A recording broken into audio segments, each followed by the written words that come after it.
that right hash, he'll cut back in, and he'll do a spin move. He's still up. Rolling near side, he'll loft it up to the end zone. Batted away. Tipped up. Oh, tip drill. Extending the play. Downfield has a look. And completed. Nice. Trying to see. He'll try to fly in. Oh, he held on.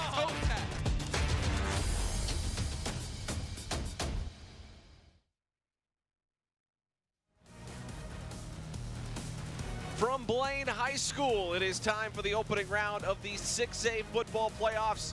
The 6-seeded Moorhead Spuds and the 3rd-seeded Blaine Bengals. There's a look at our bracket in the Spring Lake Park region. Top-seeded Centennial and Hopkins going at it at 7 o'clock tonight. Shakopee, Stillwater in the 4-5 matchup, and then Woodbury Egan gets the winner of this one on Halloween 1 week from tonight.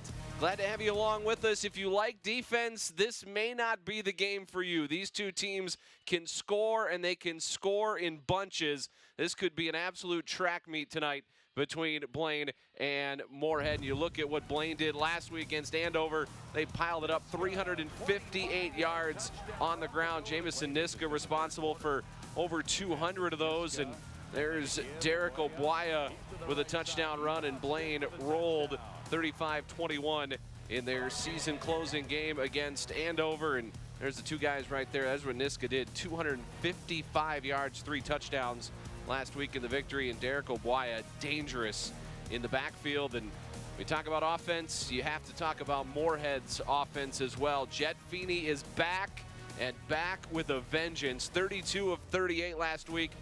Almost 400 yards, 4 touchdowns, and he found his favorite receiver, David Mack, 18 times in a win over Edina, 51-44 last week. And David Mack, this kid's got offers in abundance. Minnesota already knocking on his door, 76 catches, over 1,000 yards, 17 touchdowns, just a junior. And he is a dynamic playmaker. And here's Tay Rich. 900 yards in the season, but this dude saves the best for the postseason. He had 241 yards in their section final loss to Alexandria last year. So these guys can fill it up, and they can fill it up in a hurry. It should be an absolute track meet tonight in Blaine. The Spuds and the Bengals are next on North Metro TV and streaming live on NSPN.TV.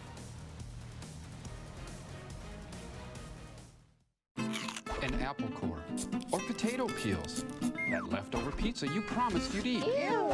Those dirty napkins and paper towels. Stop treating us like garbage. Did you know up to 30% of what you're throwing away could be composted? Composting gives your discards new life, which can be used to improve soil. To learn more about the new organics drop-off programs available throughout the county and get your free starter kit, go to anokacounty.us/organics. Meet the Scan, a simple procedure whose mission is to detect lung cancer early.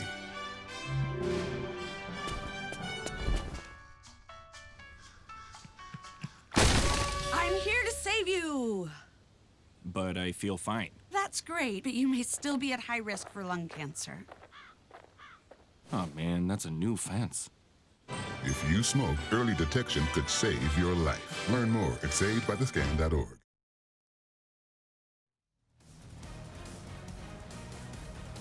Welcome back into Blaine High School. We're getting ready for the opening round of the 6A high school football playoffs. It is back at 0-0 for both teams. Moorhead at 4-4 in the regular season. Blaine at 5-3. And tonight they'll try to punch their ticket to the next round. There is the head coach of the Blaine Bengals, Mike Law, the Ohio native, Oberlin College alum. And he is the head coach of the Blaine Bengals. And, of course, on the other side is Kevin Feeney, the longtime head coach of the Moorhead Spuds. He saw one of his kids go through and as the quarterback for the Spuds, and now Jet Feeney is the next in line. The junior missed 5 games, but he has been awfully good and came back with a vengeance last week in that win over Edina. So Blaine's going to get the ball first. We're going to see that rushing offense. These two teams are going to score points, but they're going to do it in opposite ways. Blaine's going to do it on the ground. Moorhead's going to do it through the air. James Gibson back deep for Blaine, along with Elijah Johnson. And it looks like Tay Rich is going to do the kicking here for Moorhead. Moorhead in the white tops, the orange pants, the black domes. Blaine decked out in all blue, the baby blue up and down on the navy domes. And we are underway in the 6A football playoffs. This is going to go into the end zone for a touchback. And Blaine's going to start at their own 20-yard line. And Jamison Niska, there's the numbers right there through the air, 1,129 yards, 7 touchdowns, 5 interceptions. But he is just as good on the ground. He's got over 1,000 yards on the ground as well. 13 touchdowns, including 255 yards a week ago. So Niska out of the shotgun. Derek Obuaya lined up alongside him. And they'll motion Johnson across the formation. Snap to Niska, handoff to Obuaya, and he picks his way for a couple. Nice move to get 4. And that'll be second down and 6. Here's the starters for both teams. On the left, the defense for Moorhead. On the right, the offense for the Blaine Bengals. It's going to be up to the defenses to make some plays today. Well, we could see a whole lot of points put on the scoreboard. As Obuaya goes in motion, Niska's going to keep it. And Niska up the middle across the 30 and gets pulled back as he crosses the line to gain, but that'll be enough for a Blaine first down. So a couple of carries and a first down for the Blaine Bengals. Another look at this one, and they spread it out, and Niska kind of pulled that thing away late, but able to pick up the first down.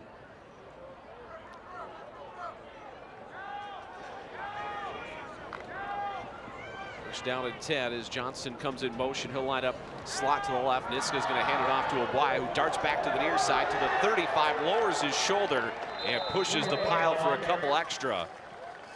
That's going to be a run of about 7 for Derek Obuaya.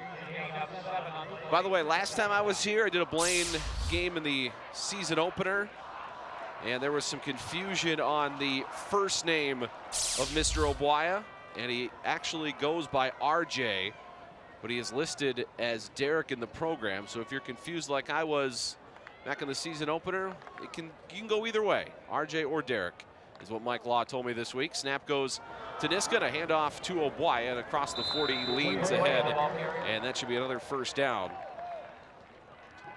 Obuaya 668 yards coming in to play today, and 8 touchdowns. Also got 2 through the air. And the Bengals moving the football, a couple of first downs. They've taken 2 minutes off this opening quarter game clock, and that could be a recipe tonight for Blaine to keep Jet Feeney standing on the sideline. Trips to the right, single wide receiver tight to the left, and Niska takes, it's an option to the right. He's going to toss to Obuaya, and they've got this thing sealed, and Obuaya gets to the edge, and he's chased down by Rich and knocked out of bounds at the 45-yard line of Moorhead. That thing absolutely sealed out on the edge, and Obuaya scampers for another Blaine first down. I think Moorhead was looking for a hold here. We'll see. There was a good block inside. And you can see Gage Bakke asking for the hold there at the end, but that's just a good block. Here's first and 10. Niska pulls it away. He rolls left. There's Noah Teaden. This is tipped up in the air and intercepted. He had Teaden, and this one was intercepted. Logan Olson with the pick for Moorhead. Oh man, a disaster there for Blaine.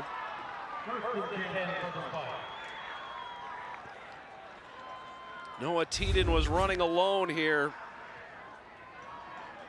and he just didn't see the undercut. Madison Sua was there to deflect that football. He undercut this, but man, you float that out to the sideline, let Teaton run it underneath it a little bit.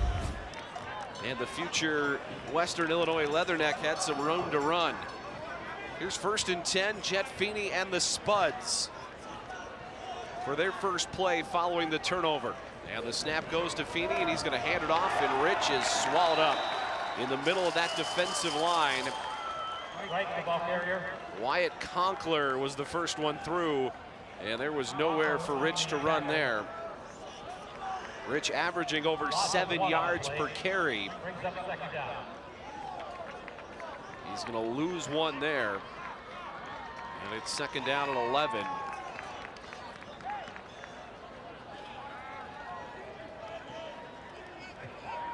Jet Feeney missed 5 games, left at halftime of the Week 2 matchup against Woodbury. And came back last week for the first time. He's looking for Mack down the sideline, and he dropped in the bucket. And Mack tried to cut it back to the 10, to the 5, and a touchdown. Feeney to Mack, and it goes for 58 yards and a Moorhead touchdown.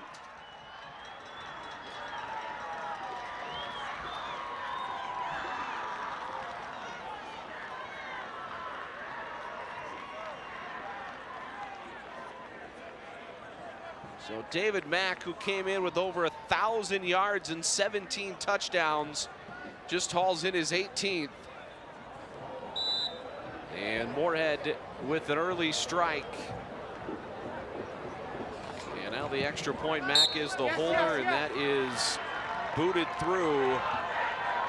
Ibrahim Abdi, the kicker. Another look at this, and this is just too easy. And Gibson in pursuit of Mack, but one-on-one, and there's a reason that dude is getting power 4 looks. He's got an offer already from Minnesota. He's got a couple of offers from some of the FCS schools in the region. But his 18th touchdown of the year, just 2 plays into that drive for Moorhead. They lost 1 on their first play, and Feeney put it on David Mack, who had the touchdown in the final 10 seconds of their win over Edina last week. So Blaine decides to put in the air once on that drive. It leads to a turnover and an immediate Moorhead cash in. And here's Rich with a squib line drive. Gibson fumbles with it, and he's going to have to just fall on it. Back inside the 15. Pressure was there. Madison Sua was flying down, and all Gibson could do just to get on top of that ball. Little knuckleball line drive. And all white jerseys there. So now it's going to be 1st and 10 for Jamison Niska and the Bengals. 8:45 to go here in the opening quarter.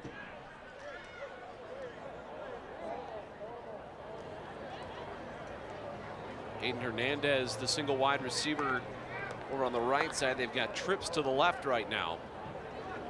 Teaton lined up the near side guy to Niska. They're going to toss it to Obuaya. And Obuaya trying to get the edge. Nice cutback, but can't quite get to the 20. Oh, he's going to push the pile out across the 20. It's second effort from number 19. Does it again. That dude will not go down with just 1. And he picks up a big chunk there. It'll be a gain of 7, 2nd down and 3 coming up.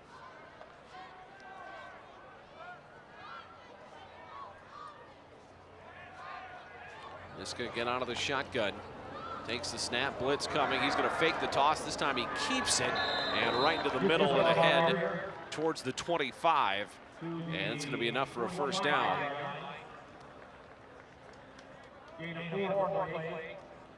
That'll push the sticks again for Blaine, who's had no problem moving the ball on the ground on that first drive. It was the lone pass play that ended in a turnover. And they empty it out now as Niska goes in the shotgun. They got too many guys in motion here. And Niska's in trouble. He's just going to airmail this to the sideline. There was a miscommunication there on who was getting the ball there. It's going to be a 5-yard penalty coming. And are they going to call intentional grounding too?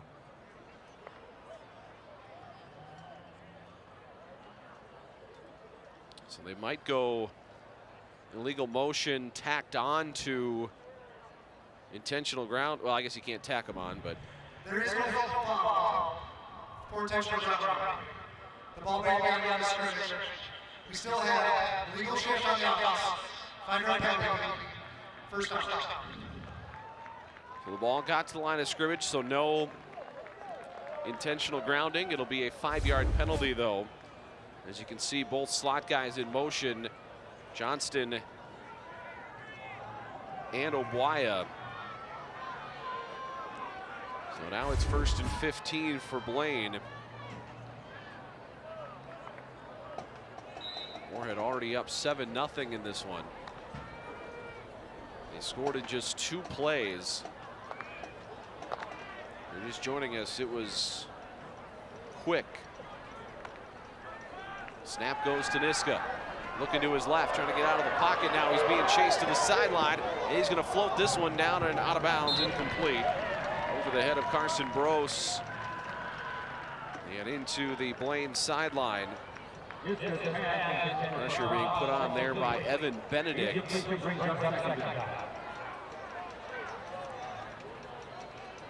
So a couple of pass plays for Blaine. And nothing to show for it, including the turnover. Obwaya stands alongside Niska on 2nd down, and they're going to run. This is a straight quarterback run, and Niska's trying to get to the edge, and he's got some room, and he slips into midfield down the right sideline at the 30, being chased from behind and knocked out of bounds inside the 15. Jamison Niska with a huge run. And Blaine right back with a counter punch.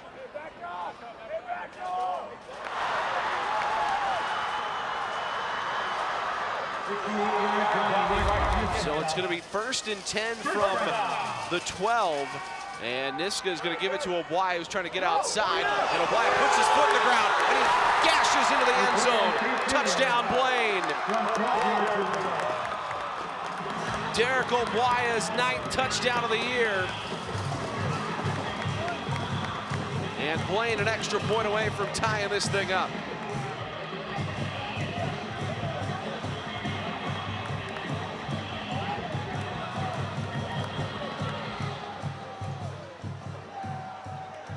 Extra point coming from Demir Sezik. And the extra point is good. So a 12-yard touchdown run by Obwaya.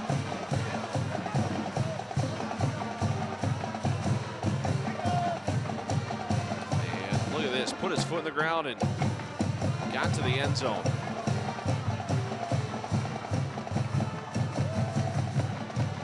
Blaine with the counter punch, and we are level here in the first 5 minutes. Told you, it was not going to be a night for defense. And the first 4 minutes and change certainly tell that story already.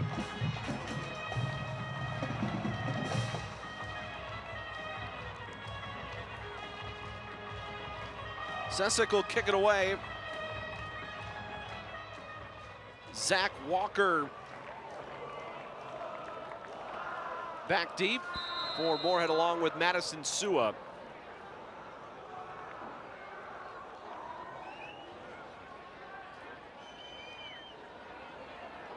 And here's a pooch kick to that right sideline, and a catch going to be made and tackled immediately. Catch made there by Mason Gross. And Moorhead will take over 1st and 10 at their own 37-yard line.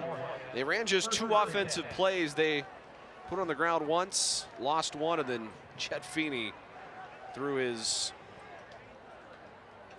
12th touchdown of the year. There's the numbers right there. That is only playing in 2+ games. He played in week 1. He played last week. He played a half against Woodbury, and he's played 1 drive so far tonight. And the snap goes to Feeney, handed off to Rich, and Rich trying to stay up, and he spins and nearly breaks free. He gets 11. Rich refusing to go down right there. And there's the lineups. The Moorhead offense on the left, the Blaine defense on the right. Zach Walker listed there as a starting wide receiver for Moorhead. That's a guy that's getting looks on the other side of the ball. He's got some Division I offers and feelers as a defensive back. Here's 1st and 10, just short of midfield. Feeney rolling to his right. He's going to dump this out to the sideline, and the catch is made, and he paid the price for it. Jamison Dunlap caught it, and James Gibson erased him. So a short gain of 3 into Blaine territory, and a big hit delivered by James Gibson.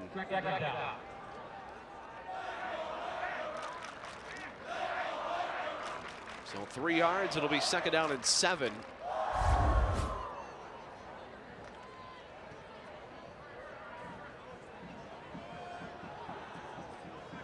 Trips stacked to the left. Now they'll spread them out. Single wide receiver to the near side is David Mack, and a whole lot more attention being paid to him now. And they give it to Rich, and he gashes him up the middle inside the 40 and down to the 35.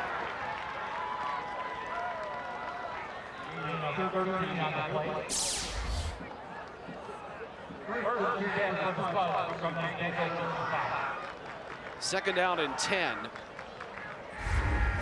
at the 35-yard line. So Rich with an 11-yard gain on the first play of this drive. It's about 16 there. And it's 1st and 10 for Moorhead. Trips to the wide side of the field. Mack alone to the bottom of your screen. They got 3 guys around him, and Feeney's going to throw the slant to the far side, caught by Walker. And Walker slips free inside the 20, and he's finally driven down near the 17-yard line of Blaine.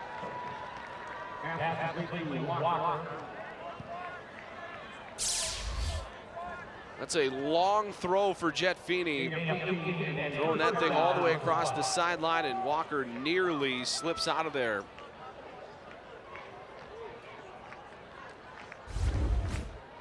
So now it's 1st and 10. They're in the red zone for the first time tonight. 4 wide receivers as Rich stands alongside Feeney out of the gun.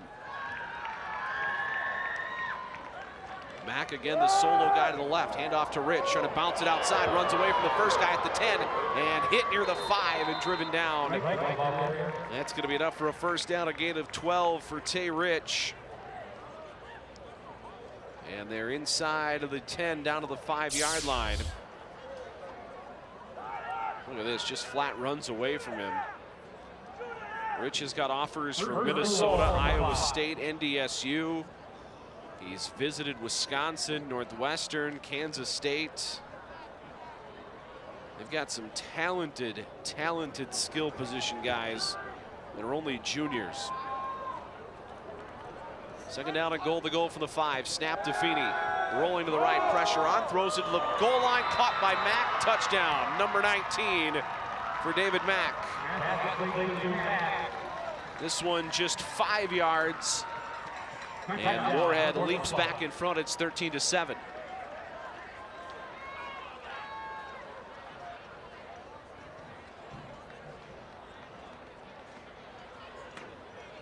So Mack with his second touchdown of the night. And Ibrahim Abdi will try to add the point after. Mack will put the spot down. And this one is good. 14-7 Moorhead, and this was just too easy. Flips that right to the goal line, and Gibson trailing Mack, and he just walks into the end zone. mean, this whole group, Feeney, Rich, Mack, they are all juniors, as is Zach Walker. Jamison Dunlap is a senior. He's headed across town to play at Minnesota State Moorhead next year for Steve Lockwood and the Dragons.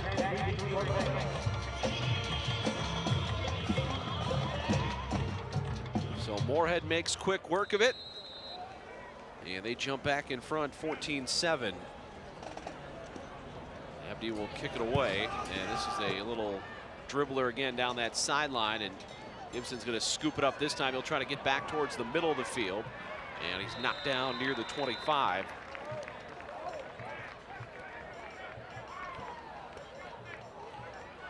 So Blaine's had 2 drives. One ended in a turnover. The other ended in a touchdown run by Oguaya after a long run from Jamison Niska.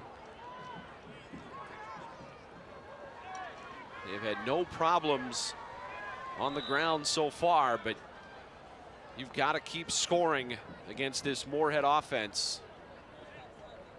They have shown the ability to all year, even with Austin Drybaugh, who played 5 games at quarterback for Moorhead. There's still a lot of offensive firepower. Here's Oguaya, and he is cut down. What a play that was. Holy cow, Jamison Dunlap firing through and making a play for a loss.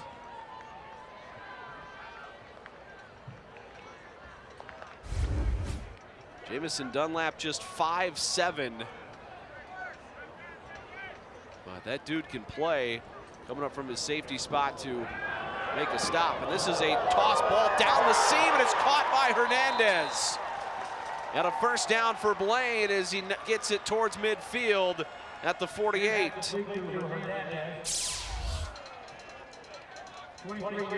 This just on that little tight end seam route. He was pretty much the only guy in the route. They were setting up the bubble screen to Oguaya, and Hernandez slipped down the seam and makes the catch. Here's a straight run for Niska, and he's cut down as he crosses the 45 of Moorhead and into plus territory.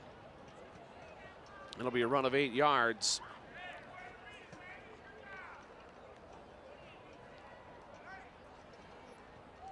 Well, he's not going to get a very good spot. We'll call it 7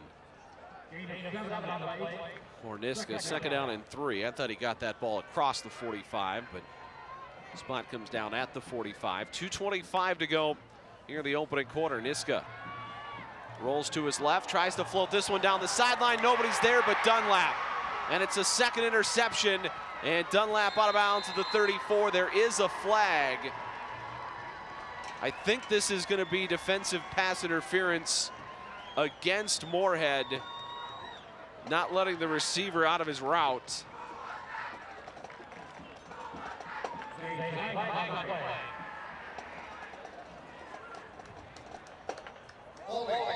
Defense number 2. 10 yards from the spot. Results are first down. Well, they called it on Dunlap, but that is not the correct identifier. That was not on Dunlap. Dunlap was the recipient of the hold. We'll see if we can see it here. Yeah, right there as Brose is trying to get out of his break. It's number 12. It's Abdu Diabati. And here's Niska on a straight run, and he'll get a couple as he falls forward down to the 31. So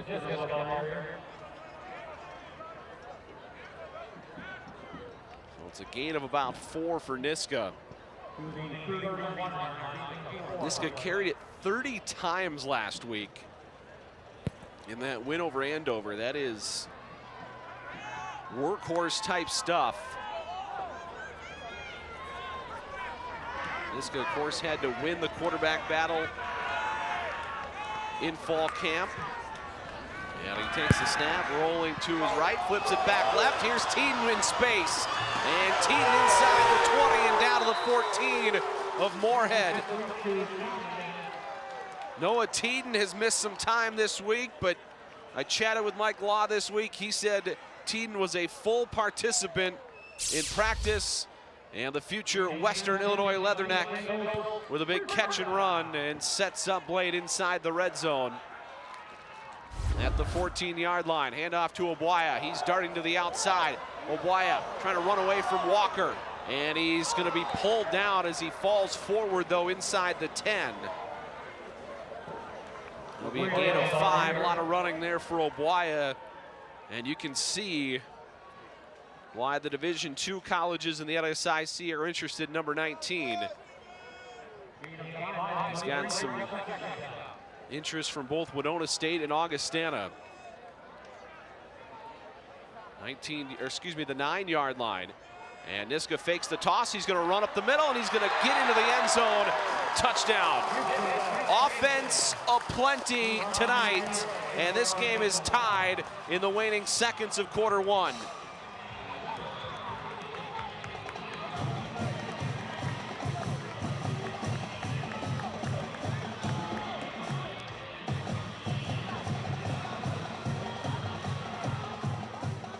So Jamison Niska's touchdown run is 14th of the year. And we will get an extra point opportunity, and that one is good. 14-14.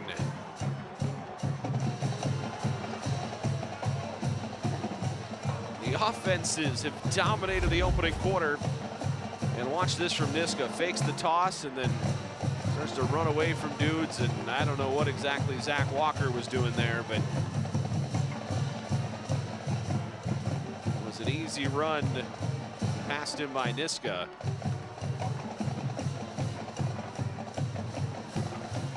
So 14 up, 28 seconds to go here in the opening quarter. Number 13 right there, Gavin Olson. He's one of the guys that Niska had to beat out for the starting quarterback job in that fall camp. Of course, Sam Shaughnessy, quarterback for Blaine last year, took him to the quarterfinals. They matched up versus Minnetonka in that quarterfinal at Osseo last year, and unfortunately for Blaine, Shaughnessy left the game early in the first half, did not return, and Blaine just could not get anything going in that game against the future state runners-up from Minnetonka. And here's a line drive that's going to hit the turf and picked up by Sua. And Sua to the 25, breaks the tackle, and he's tripped up on across the 35. They'll put it down to the 37-yard line.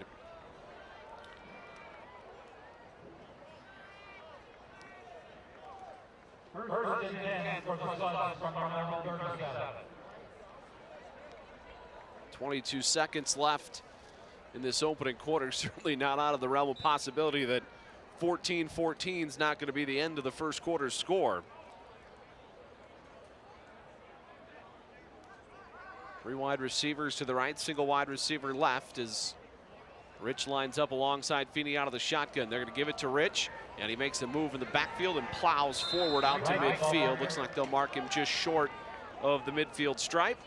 That'll be a gain of 7, and that should take us to the end of quarter one here at Blaine High School. It has been entertaining. If you like defense, you might want to turn the channel.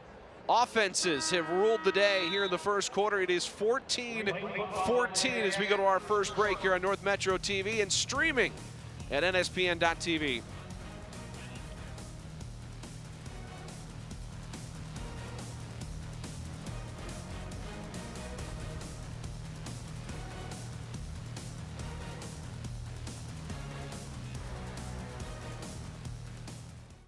Lino Lakes is the gateway to the metro area, just minutes north of Minneapolis and St. Paul. Conveniently located on I-35W, this growing city still maintains its North Country feel.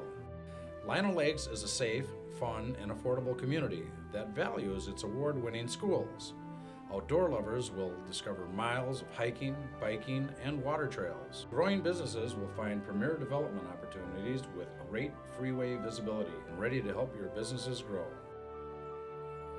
Come to live, work, and play in Lino Lakes.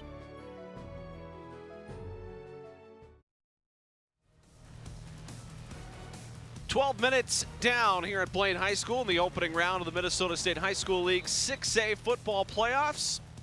And Moorhead and Chet Feeney back to work here to start the second quarter.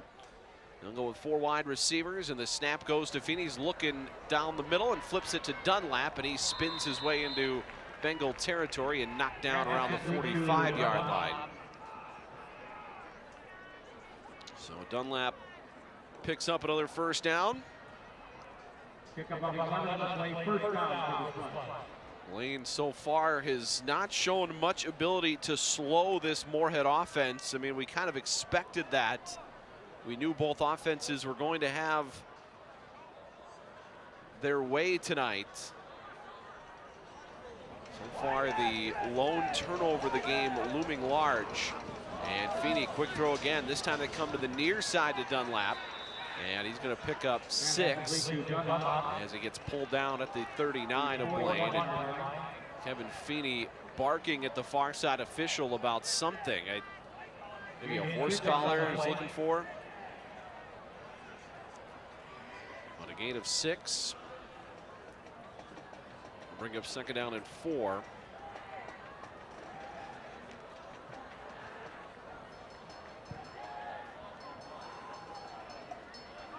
Trips bunched to the near side. Now they'll move things around. They go with twins to both sides as Feeney stands out of the shotgun, and Feeney's going to give it a handoff to Rich, and Rich pushing his way to the 36. It'll be third down. I think this is the first third down of the night for Moorhead.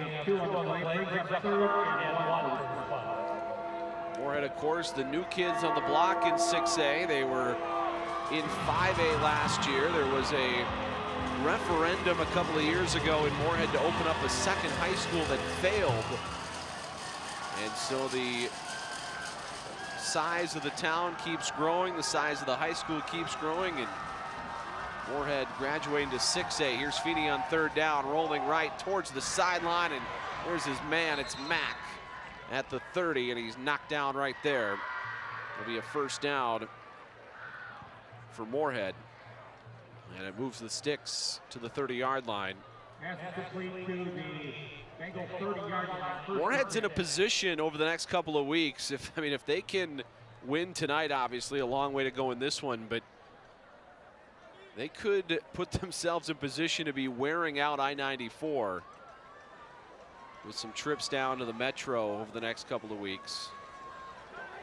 First and 10, snap to Feeney, handoff to Rich, and Rich is hung up after a couple and falls forward to about the 26. The winner of this game, of course, will play the winner of Woodbury and Egan. That game scheduled for a 7 o'clock start. It's about a half hour from now. It's going to get underway at Woodbury High School. All the other games in the Spring Lake Park region are scheduled for 7 o'clock tonight.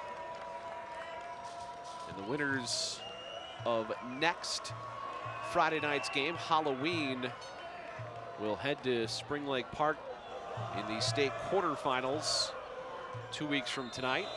And looks like Kevin Feeney is going to take his first time out of the evening. He's not happy about something. He's been in the ear of that far side official for the last 3 or 4 plays here. Not entirely sure what the issue is, but Feeney is not happy about something. And he takes the time out to chat things over with his team before a second down and 7. So on the top side of this bracket, Centennial, the #1 seed, they take on Hopkins tonight. That begins at 7 o'clock, and then a good one tonight in Shakopee at Shakopee West Middle School. It'll be Shakopee v. Stillwater. Of course, Stillwater is reeling just a little bit from the loss of their starting quarterback early in the year to an ACL tear. They've been trying to kind of patch things together. I saw them 2 weeks ago against Eastridge. And Eastridge held on to win that one at TCO a couple of weeks ago. Stillwater, Shakopee, the Sabres haven't quite had the season I think they were hoping for after last year's run to the semifinals behind that incredible defense they had a year ago. 2nd down and 7, they empty it out. Feeney alone on the shotgun, takes the snap, 4-man rush, darts it across the middle, and it's intercepted. Oh, it came out incomplete. Charlie Ramacher had a chance at it, and he couldn't bring it in.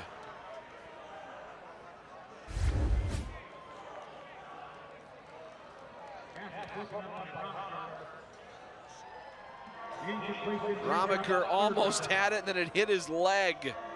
Oh man, Feeney threw him one, and Ramacher couldn't quite bring it in.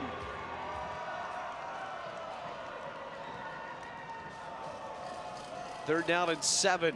Feeney again alone out of the shotgun. This time he's looking quick to the right. He's got Mack, and Mack lunges towards the 20. He's going to be short, and it's going to be 4th down here for Moorhead. 4th and less than a yard here. They just got in the hands of their playmaker, hoping Mack could break the tackle. But a heck of an effort there from Gibson to not let Mack get free. So now it's 4th and 1. They need the 20 for a first down. You have to imagine it's going to number 7 right now. And a timeout whistled by Mike Law. So Mike Law will take the first Blaine timeout of the evening with 8:02 to go in this second half, and what has been a very entertaining start to this one tonight. If you're just joining us, you've missed 4 touchdowns already, all those coming in the first quarter. Had a 58-yard touchdown from Feeney to Mack, and then the Bengals responded. Oguaya with a 12-yard touchdown run. Feeney found Mack again from 5 yards away. And then Blaine got a 9-yard touchdown run from Jamison Niska. And that's where we stand right now, 14-14.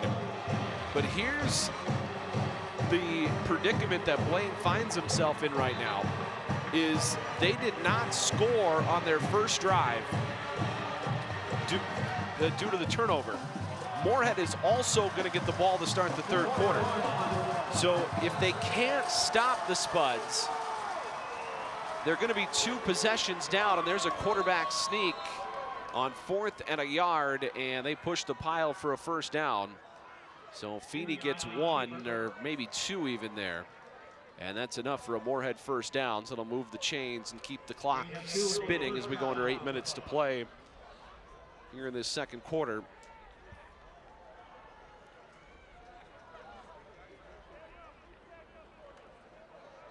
And it's 1st and 10 at the 19-yard line. Man, how big would that interception by Ramacher have been had he been able to hold on?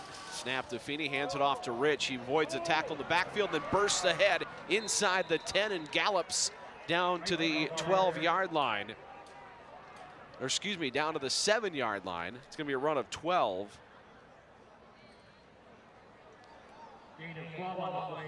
And now it's 1st and goal from the 7.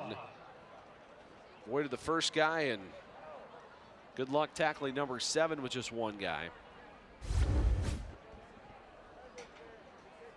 So 1st and goal to go.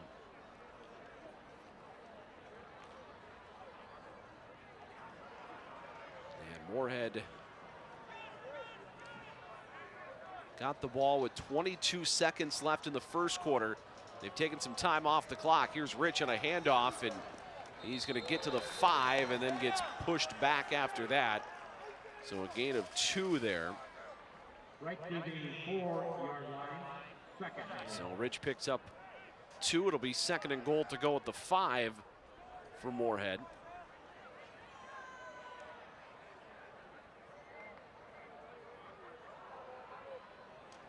This is where you need the big boys for Blaine to come make a play.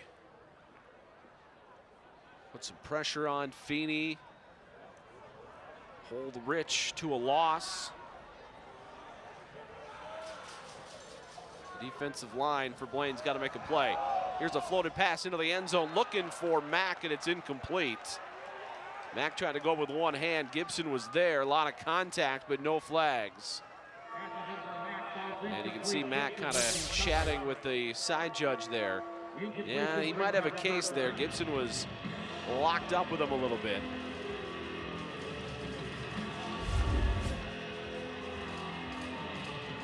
And it's going to be third and goal now from the 5 after the incompletion to David Mack, who's got 2 touchdowns already in this game. He had 4 last week. And the snap goes to Feeney, looking left, throws the slant, catch is made, and a stop immediately. Ramacher comes up and drills Bakke. And it's going to be 4th down for Moorhead. It was a bullet. And then Ramacher delivers the hit. So now it's going to be 4th and goal from the 3.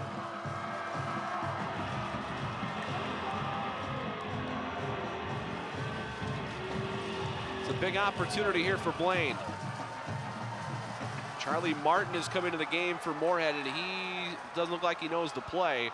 He gets it late from Jet Feeney, who stands now alone out of the shotgun, and that's a good decision here by Kevin Feeney to blow this dead and call a timeout. There looked to be some confusion for Moorhead, and it's not Charlie Martin's fault, but he came on the field late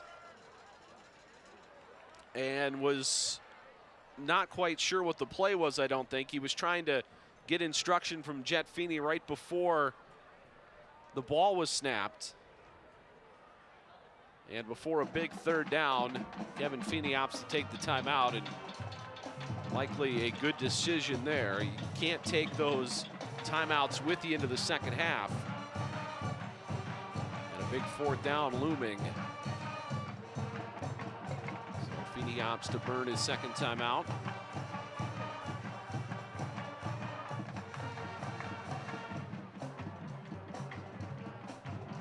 There is Jet Feeney, the junior quarterback, has offers from Montana State, South Dakota State, NDSU, and recently picked up an offer from the University of Wyoming,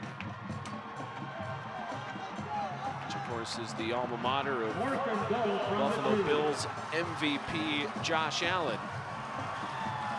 4th and goal from the 3. Feeney alone out of the shotgun, and now Mike Law is going to take a timeout. So we will get back-to-back timeouts as Feeney heads to the sideline. And also more on Feeney here in his college choices sometime in the future. He's got visits to South Florida, Kansas State, Iowa, Northwestern, Minnesota. Play his college ball for Bubba Schweigert, who is no longer the head coach of UND, but he has moved down to St. John's. Here's 4th and goal from the 3. Jet Feeney alone out of the shotgun. Big chance here for Blaine. Can they keep the Spuds out of the end zone? Now motion Martin, snap, and a quick throw on the middle to Dunlap, and he's got it. Touchdown. Jamison Dunlap with his 4th touchdown of the year. And Moorhead on 4th and goal has taken the lead. And a time-consuming drive.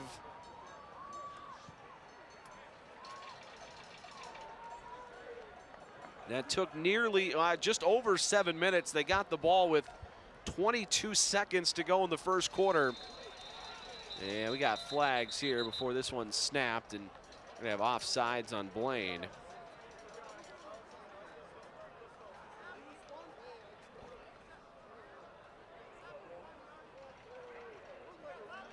Well, now they're talking to Mike Law, though. I'm not entirely sure why. Approachment on the defense. Penalty yardage is declined. Try for point. Wait, why did they? I'm confused at why they declined the yardage. But, all right. So we'll get an extra point opportunity from Abdi. Trying to make this a 7-point game.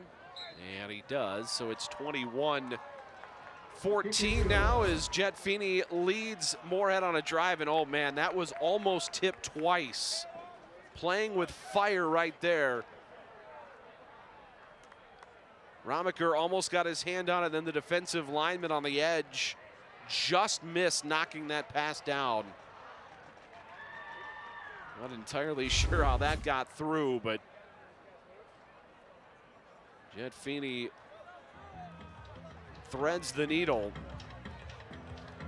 His third touchdown of the day, first one to somebody not named David Mack. And it's 21-14. Moorhead's lead is 7. And a big drive coming here for Blaine. Because like I said, Moorhead's gonna get the ball to start the third quarter. You cannot come up empty on this drive. And you also kind of have to keep in mind too, you can't give the ball back to Moorhead with time to score again. And a short kick is going to be picked up on a hop and ran into one of his own guys, did Johnston, and he is going to slip out of there momentarily across the 30. And Elijah Johnston with a decent return there, picking up that one on a hop. And Blaine will start near their own 32-33 yard line. We'll see where the official spot comes down, but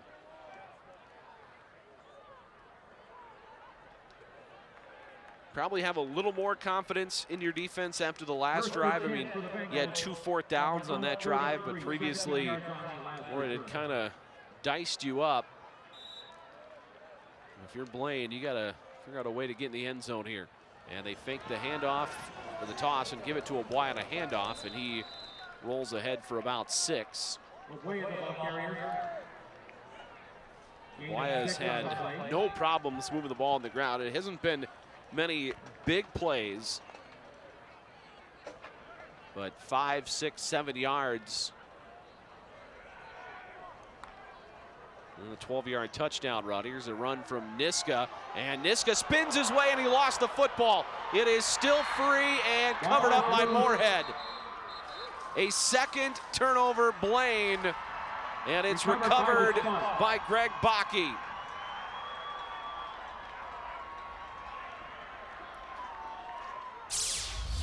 Another look at this one.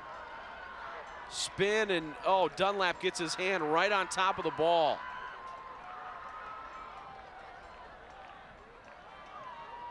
And Bakke was the one to finally fall on it. First and 10 for the Spuds. And now you're in danger zone if you're Blaine. The defense has got to make a play. They start at their own 40-yard line. Trips left, snap to Feeney, handoff to Rich. And Rich makes a man miss, trying to bounce it outside. He's cut down at the 45 after a gain of 6. Gain of 6 on the play.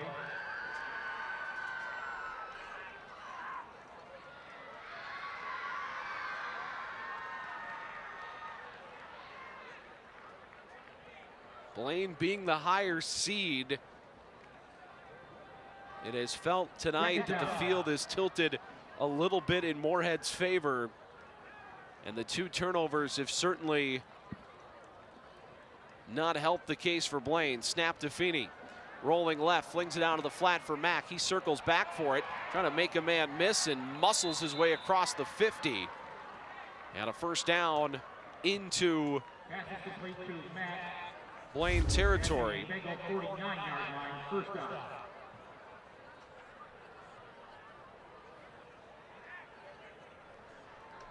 So it's a first down for Moorhead. Clock at 3:38.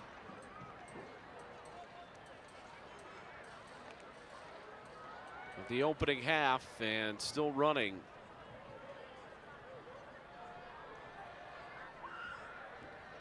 Feeney again alone out of the shotgun here on first down. Takes the snap, 3-man rush. Out of the pocket to his right, pumps. And running out of room, he throws it back across the middle. It's almost intercepted. Oh, man. It has been a night of almost for Blaine. Foster Johnson had a chance to swing this game in a huge way.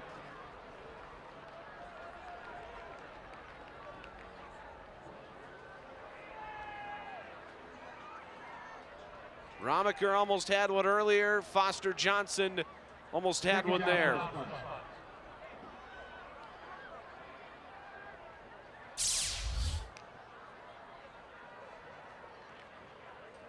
Second down and 10. Jet Feeney committed one of the Cardinals' sins there. Throw it back across your body and late. Snap to Feeney. He was looking for Walker, wasn't there. Throws a fastball across the middle, and Dunlap with a first down catch to the 39 of Blaine.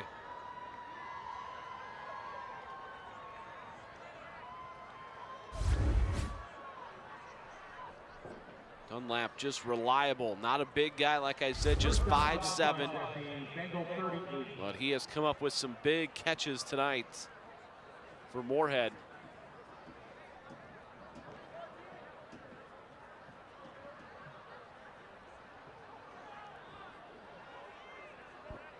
First and 10 at the 38-yard line.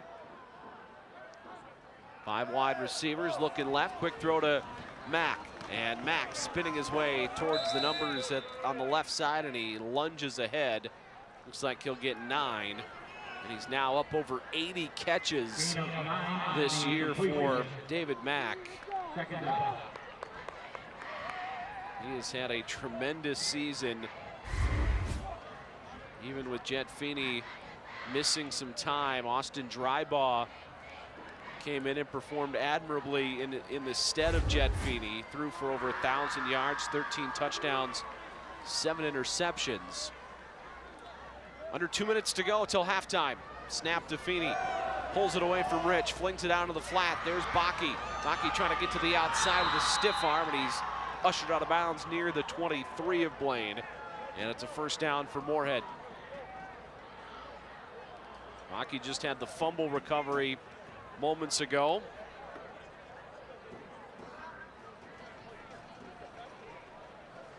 Moorhead has just a single timeout remaining.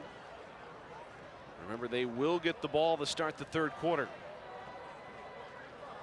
Dangerous, dangerous spot here for Blaine. Snap is over the head of Feeney. He scoops it up, rolls right towards the sideline, and he's going to take it with him out of bounds. Looks like he might lose a couple there, and the ball is bouncing the way of the Spuds right now. That could have been a disaster for Feeney and Moorhead. But Feeney scoops it up and makes a tremendous effort just to get back towards the line of scrimmage. Give Feeney a loss of 3. Clock stopped at 1:41 of the second quarter. And Feeney stands alone again out of the shotgun. He'll take the snap. Blitz coming. Feeney steps up. He's got pressure behind him, and he's sacked. The ball came out and recovered by Moorhead. But Feeney, for the first time tonight, is decked in the backfield. Bennett Topeth was the one who sacked him. And Mohamed Bakrin recovered the fumble.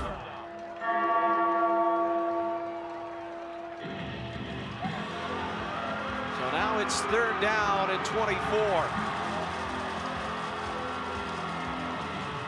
The Blaine faithful rise to their feet here on this 3rd and long.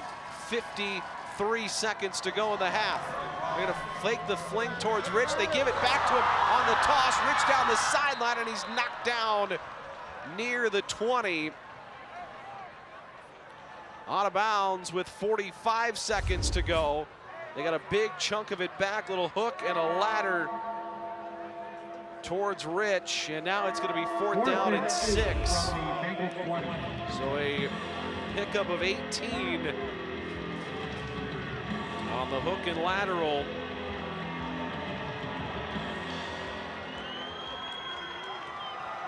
Blaine needs to get off the field here on 4th down. Jet Feeney alone out of the shotgun. They need the 13 of Blaine for a first down. And Feeney's going to take a timeout. He will take his third and final timeout. So Kevin Feeney goes to the sideline towards the judge, towards the official, and takes his third and final timeout, with 45 seconds separating us from halftime and what has been a very entertaining first 23 minutes and 15 seconds.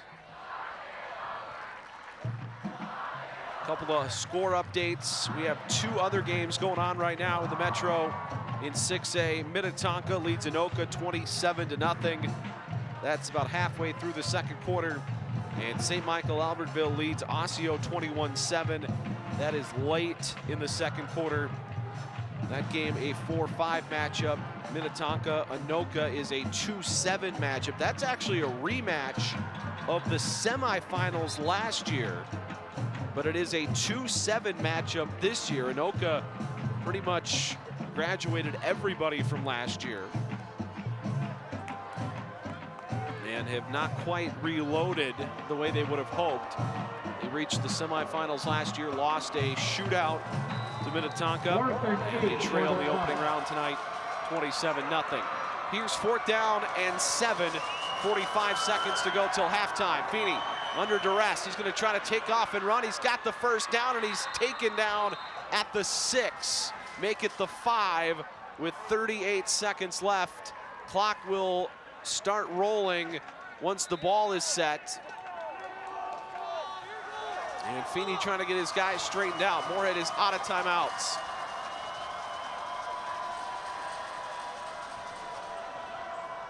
And the snap goes to Feeney. Yep, I was going to say, there's going to be illegal motion here against Moorhead. Flag on the play. Full start. Offense number 1. Background penalty. First down.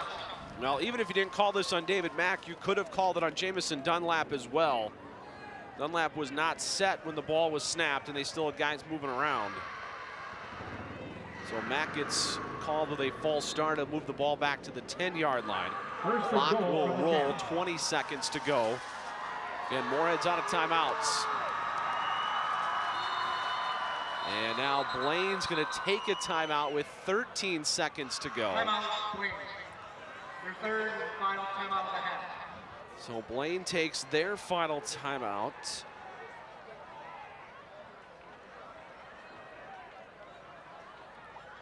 Mike Law discussing something with the near side official. So there's 13 seconds left in this second quarter, and Blaine needs to find a way to keep Moorhead out of the end zone here.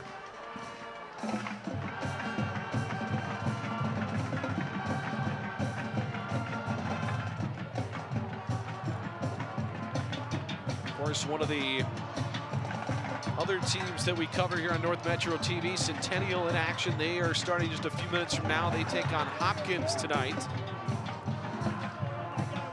We will more than likely be at Centennial next Friday night if Centennial can punch their ticket to the second round.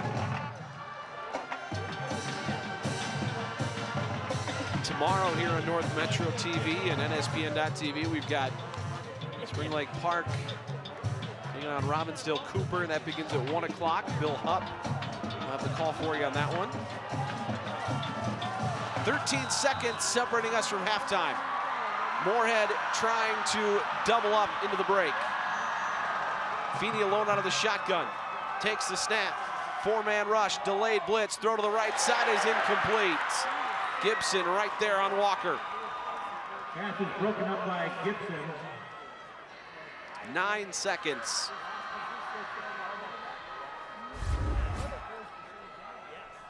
Feeney going through quick progressions there.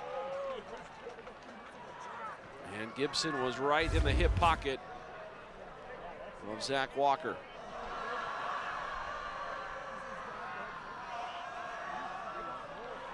Second and goal, and the goal from the 10.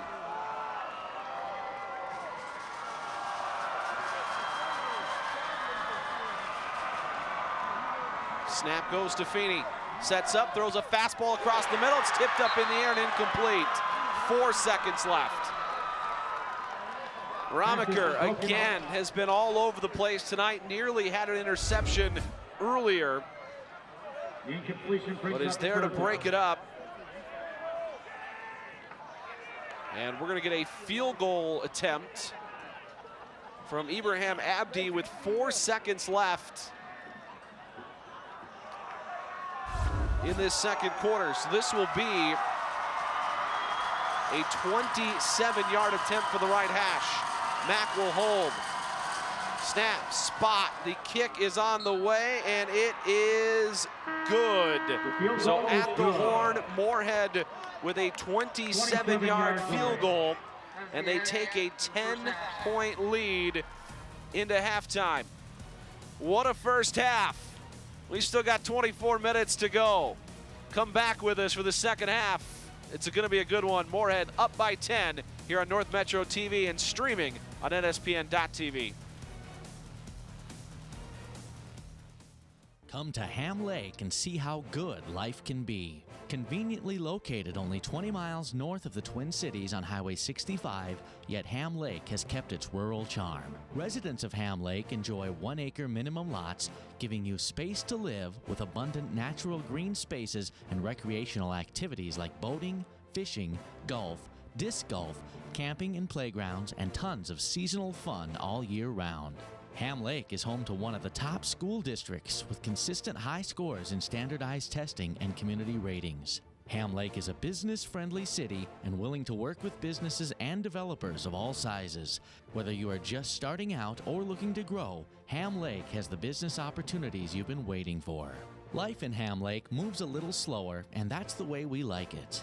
Ham Lake offers space to live, to grow, and space to relax. Come visit Ham Lake and see for yourself what you are missing. Ham Lake is convenient country living.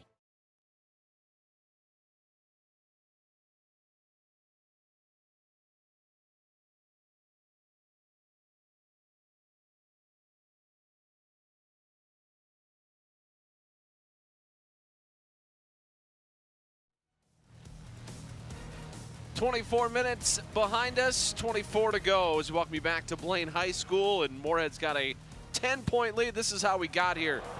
First of 2 Blaine turnovers in the first half, and Moorhead made quick work of that one. Second play from scrimmage. David Mack cribs it from 58 yards, and Moorhead leading 7-0 there. And back come the Bengals. Jamison Niska breaks off a 60-yard run to set up Blaine deep into Moorhead territory.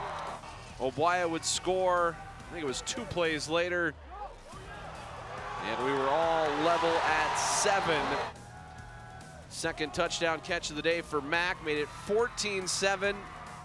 Blaine responded. Jamison Niska 9 yards away, punches this one in to tie it up.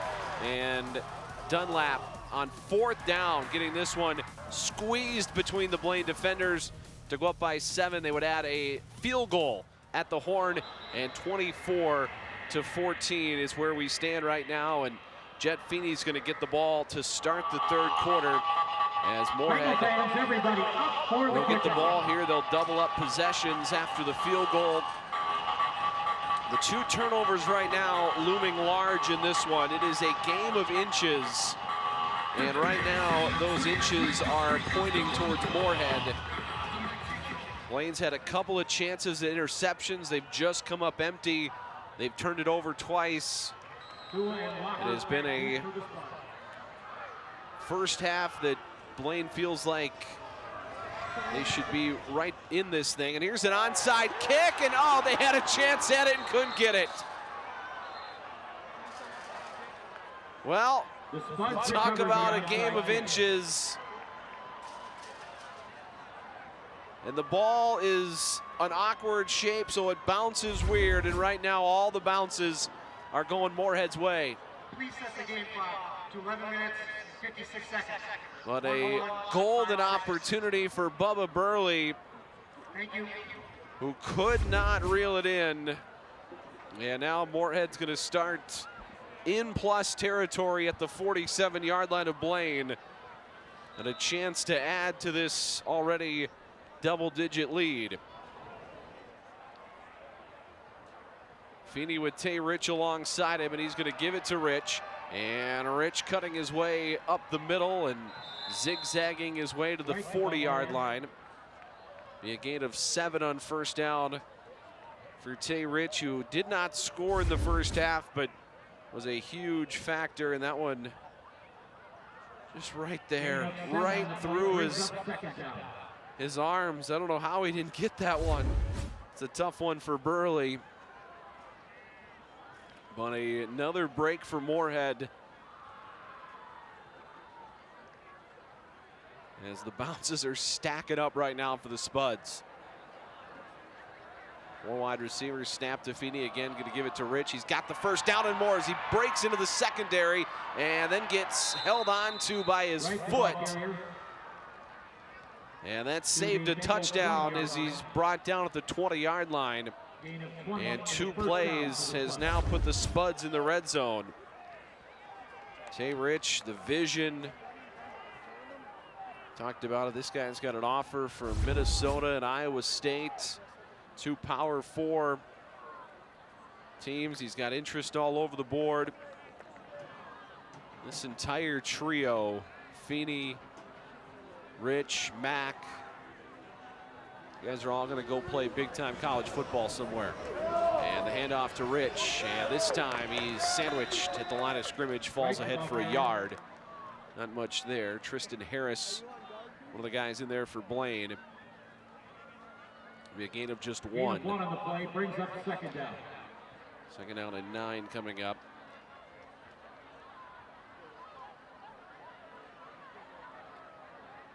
Blaine, the higher seed coming in, the 3 seed, Moorhead, the 6 seed, but got to take that with a grain of salt just because of the fact that Jet Feeney missed 5 weeks.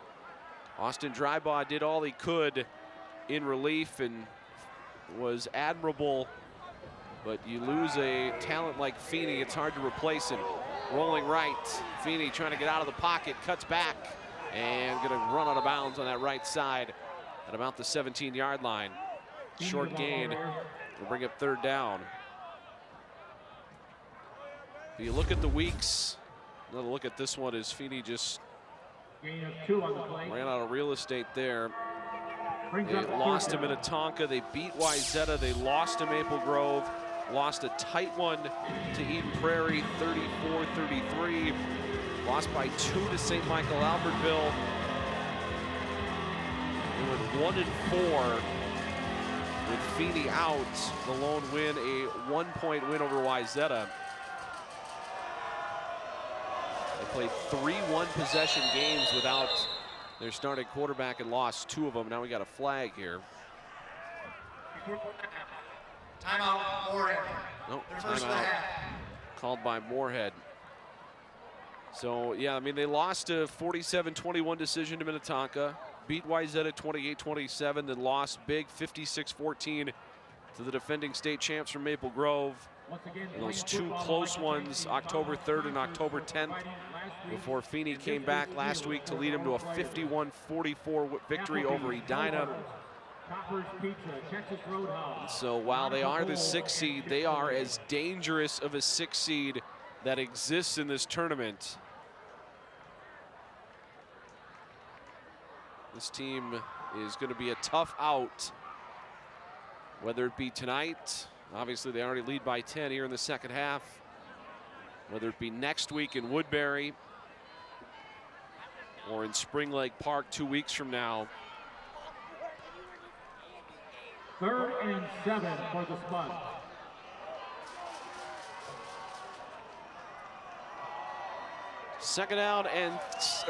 Third down and 7. At the 17-yard line of Blaine, snap to Feeney. He's going to float this one into the end zone, and he overshot Mack, incomplete. Mack was open, but that ball sailed on Feeney, and it's 4th down.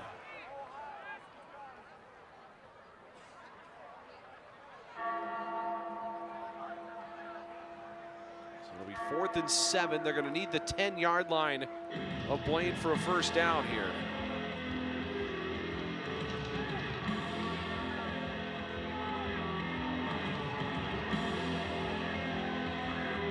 This would be about a 35-yard field goal. 4th and 7 for the Spuds. They are opting to go for it. They have converted 2 4th downs already tonight.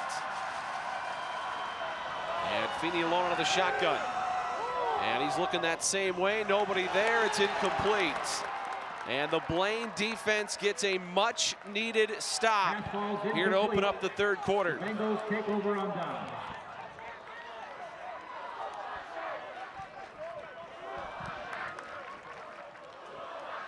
So a big stop for Blaine. The only times tonight that the Blaine offense has been stopped were the 2 turnovers, one the interception by Niska and then another a fumble.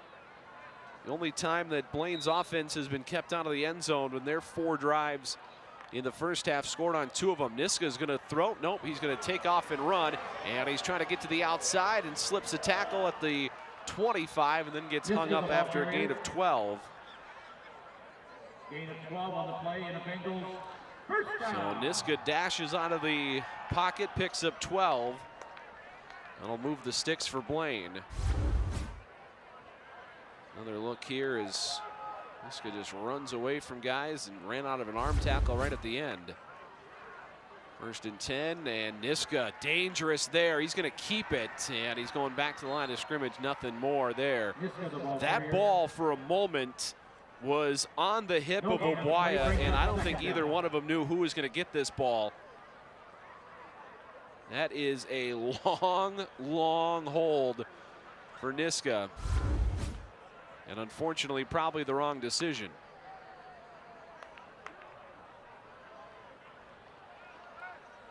So 2nd down and 10.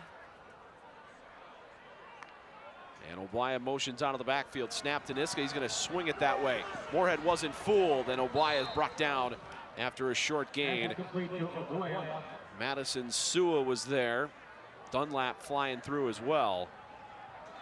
These guys saw that one coming the whole way, and now it's 3rd down. So not a situation Blaine's been in much tonight either.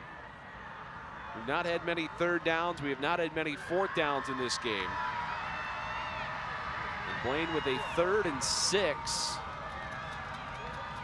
Early here in quarter 3, needing to keep pace with this Moorhead offense, who, by the way, does just have 3 points in the last 2 drives.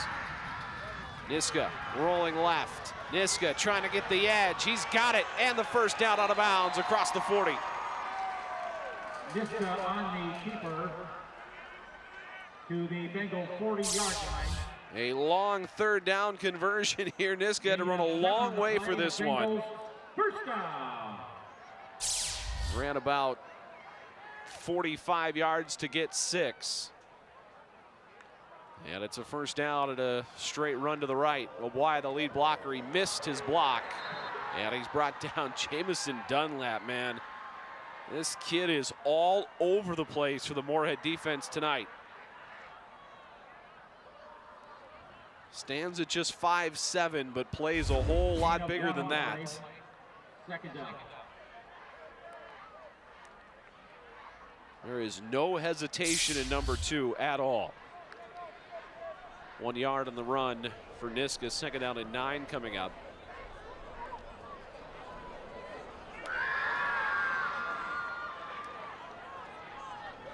Midfield stripe is the line to gain. Niska rolling, looking, backside for Hernandez. Tipped up in the air and almost intercepted. Diabate had the best look at it. Some of the Blaine faithful in front of me asking for a flag. But just out of the reach of Hernandez, who actually, if he doesn't get his hand on it, that pass is probably intercepted. But Hernandez did just get that left hand on the ball. And now it's 3rd and 9. Snap to Niska, and he's going to run. He's got nowhere to go. He's brought down in the backfield. Genesis Kamara with a loss of 3 on the takedown of Niska, and it's 4th down. Kamara knifing through, nobody there to block number 50. And a huge stop, and now Blaine will be forced to punt. Hernandez will do the punting. David Mack back deep for Moorhead.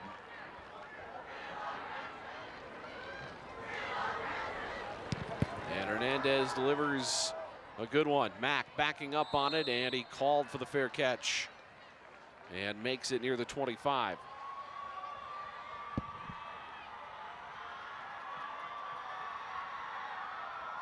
First and 10 for the Spuds. So that'll back up the Spuds now to the 24-yard line. The Blaine defense has held them to just 3 points in their last 2 drives, but it feels like a night where Blaine is going to need a turnover. And if they are going to mount a comeback in this one, it's going to come on the back of a big defensive play. Here's Feeney rolling right, throwing on the run through the hands of Dunlap, but incomplete. Pass is complete to Dunlap. Dunlap sitting right down at the sticks there and couldn't quite bring that one in. Dunlap coming into play today, second on the team in catches behind Mack. Mack, of course, has a significant lead. Mack has over 80 this year. Dunlap sitting around 22 or 23 now after a few catches today. We're at the midpoint of quarter 3. Snap to Feeney, handoff to Rich. And Rich gets jumped on by Tristan Harrison, ridden down after a short gain of about 5. It'll be third down. To the Moorhead 30-yard line, third down. So third down and 5 here with 5:41 to play here in the third.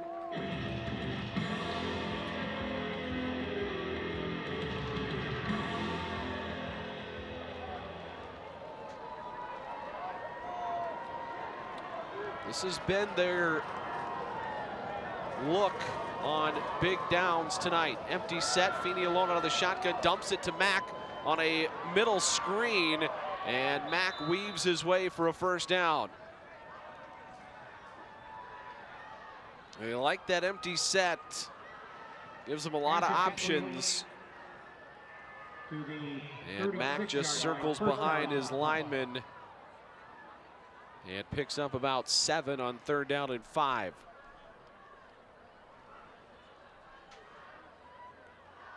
So now it's first and 10. First set of downs for Moorhead. And Rich gets it, running right. Rich puts his foot in the ground, turns it up across the 40. Pile stacking up, and Rich pushing it forward near the line to gain. Looks like he'll be just a little short. But a run of 9 for Tay Rich. Gain of 9 on the play.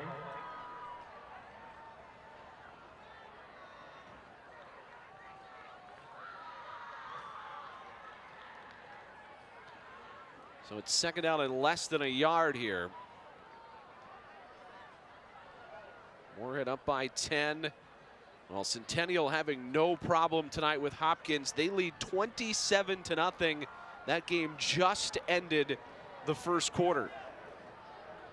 So Centennial well on their way to the second round. And here's a handoff to Rich. Burrows behind the offensive line, and he's got the first down. He needed about a foot and a half. He got 2 yards and a first down for Moorhead. Gain of 2 on the play, first down for the Spuds.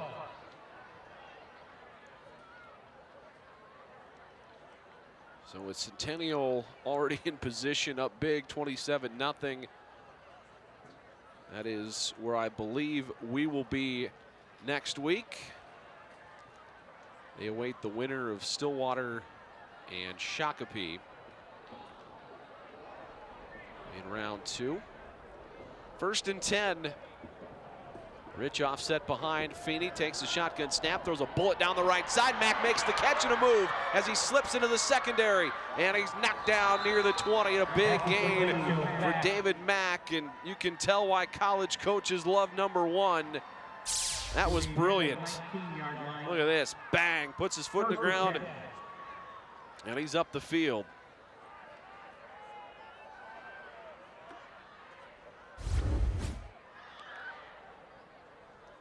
So Moorhead's back in the red zone.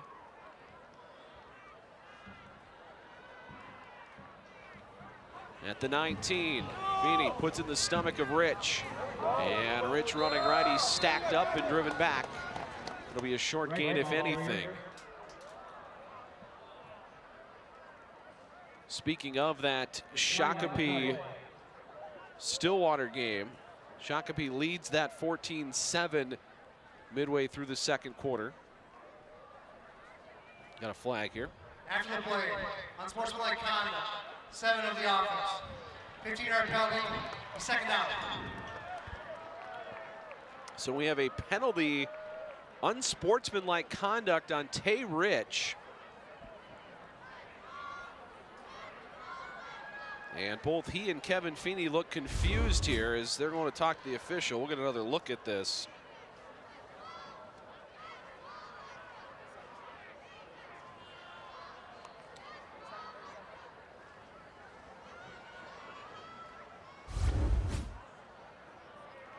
So a 15-yard penalty. Couldn't quite see what happened there. Did Rich use the down player, Tristan Harris, to get up off the ground?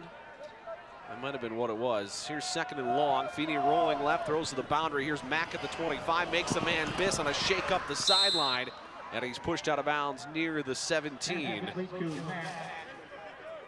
So they get the penalty yardage back and then some.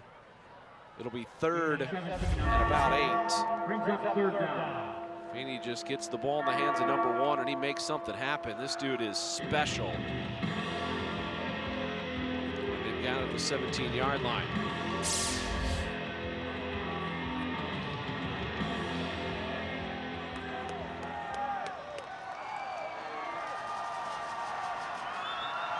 .150 to go here in the third. Snap to Feeney. Rolling right, now comes back to his left. Looked like there was a hold, no flag, and he takes it with him out of bounds near the 12. When Feeney made his cutback, it's gonna be 4th down, but when Feeney made his cutback, I thought maybe there was a bit of a hold there as the offensive lineman tried to react to his cutback. But no flag, and it's going to be 3rd down at about 3. Brings up 4th and 2. We're going to call it 4th and 2 officially. Yeah, ball's at the 12. They need to get to the 10. We'll call it a long 2. The sticks on the far side are inside the 10-yard line. So 4th and a long 2, they empty it out. Like I said, this is the look they like on these short yardage 3rd and 4th down plays. And now a timeout by Mike Law. He will use his first of the 3 before this big 4th down. Blaine's defense has tightened things up a little bit here, but it has been a night of missed opportunities for the Bengals. As Jet Feeney has thrown them a couple that they have not been able to come up with. And then, of course, the 2 turnovers. Big moments in this game. And the Moorhead touchdown here. It's going to be a big, big play in this game. The Bengals need to find a way to get off the field. I don't want to quite say this play is the game, but the mountain to climb for Blaine, if they cannot get off the field here, is going to be significant over the final 13 minutes of this one. 4th and 2, Jet Feeney alone out of the shotgun. And he takes the snap, looks right, throws on the slant, and sliding to make the catch is Mack for a 1st down. It is automatic when you go to number 1. Don't have the exact stats tonight, but he's got to be up over 10 catches already. 1st and goal from the Bengal 3. So Mack makes another one. And it's 1st and goal from the 3. Moorhead knocking on the door. In position now to make this a 3-possession game with a touchdown and an extra point. And the snap to Feeney, and there's Mack wide open, and he picks it out of the air for a touchdown. The throw was not perfect, but Mack's got his third touchdown of the night. Pass is complete to Mack for a Moorhead touchdown. And the Moorhead fans that made the drive are loving this, as it's now 30-14. And a big extra point coming, because this makes it a 3-possession game with 13 minutes to play.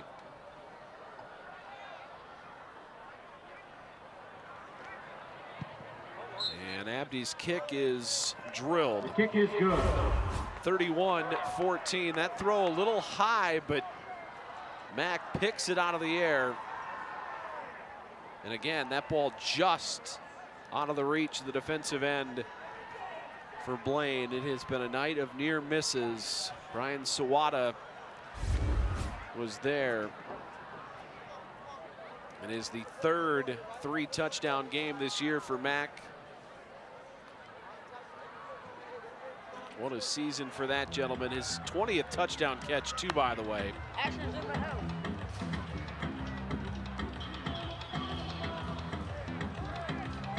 So 31-14, Blaine's gonna get the ball back.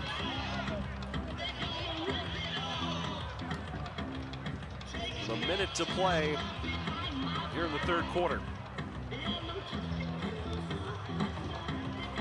Some scores of what's going on in our Spring Lake Park region. Egan leading Woodbury 14-6. Stillwater trailing Shakopee, and Centennial all over Hopkins right now. As this ball rolls to the near sideline, Gibson picks it up, and he nearly houses it. He just about broke that, but he's tripped up near the 40. He had one man to beat if he had slipped out of that tackle, and I don't think the kicker was going to stop him.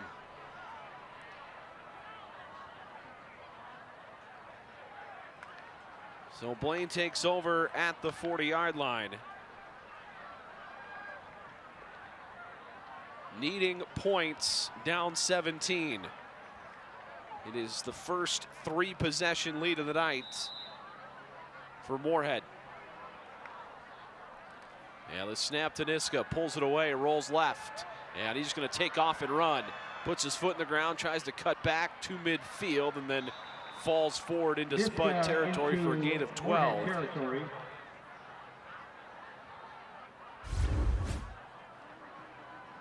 Don't know if he was ever really going to throw this ball. This may have been a design run the whole way. He did have Teaden in a route, and there was a receiver down the sideline, but I think that was pretty much a Jamison Niska design run. He's rolling right, going to throw back left. Down the sideline, and what a catch from Teaden, with the defender draped all over him. Noah Teaden makes a great catch at the 30. Flag comes in, but it won't matter. This is going to stand. Pass interference. Defense number 6. Zone plays a catch. Penalties declined. First down. How about this from Noah Teaden? His second catch of the day, defender all over him. And number 5 vacuums it up. Go trips right here for Niska. Ball on that left hash, 20 seconds to go in the third. Snap to Niska, gives it to Abuaya. Makes a man miss in the backfield. He's got some room to the left if he can get away, but he's pulled down. That may have been a touchdown-saving tackle from Hewitt,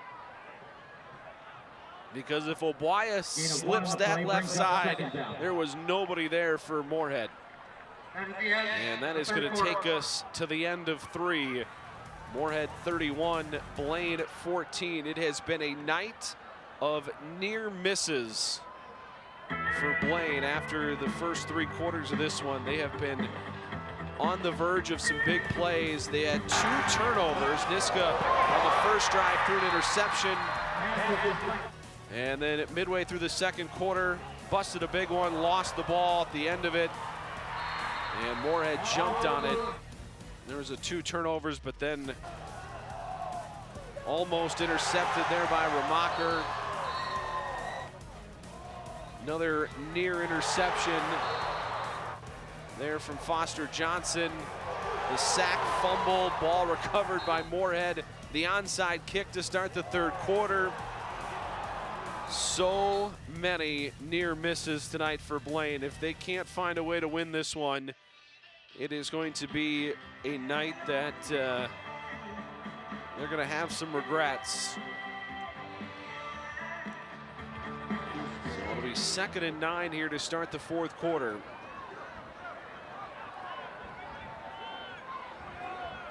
Ball at the 28-yard line of Moorhead. Niska's got trips bunched left. Now Johnson goes in motion to the right. And the snap to Niska, straight run to the left. And Niska trying to get the edge. And he's going to get to the sideline and pull down after a medium gain right there by Logan Olson. A gain of about 5 for Niska to bring up 3rd down. Gain of 4 on the play. 3rd down for the Bengals. They move the ball to the 24-yard line, so we'll call that 4 yards for Niska.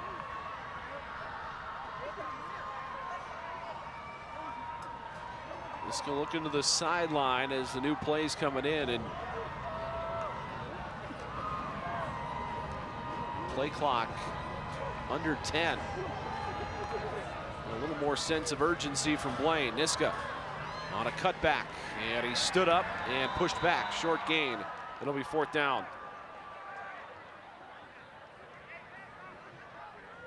Gain of 3 on the play. Time not on their favor. Brings up 4th down. So it'll be 4th down and 3. Under 11 minutes to go here in the fourth quarter. Got to convert here if you're Blaine. Snap to Niska, rolling left, throws it to Teeden, and that one slipped through traffic, and Teeden has the first down inside the 15. A dangerous throw into a tight window, Gain of 6 on the play. but he found his big tight end. And Teeden's got another catch. That one a little bit behind him, almost knocked down at the line again. Niska rolling right, looking for the throwback left. It wasn't there. And he just has to go forward back to the line of scrimmage. Moorhead not fooled on that play right there. They saw the throwback to Teeden coming and sniffed it out.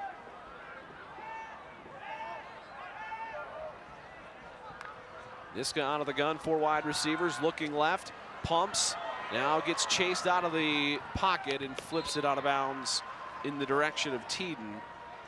And it's incomplete. Pass is incomplete. It'll be 3rd and long. Game clock stopped at exactly 10 minutes here in the fourth quarter.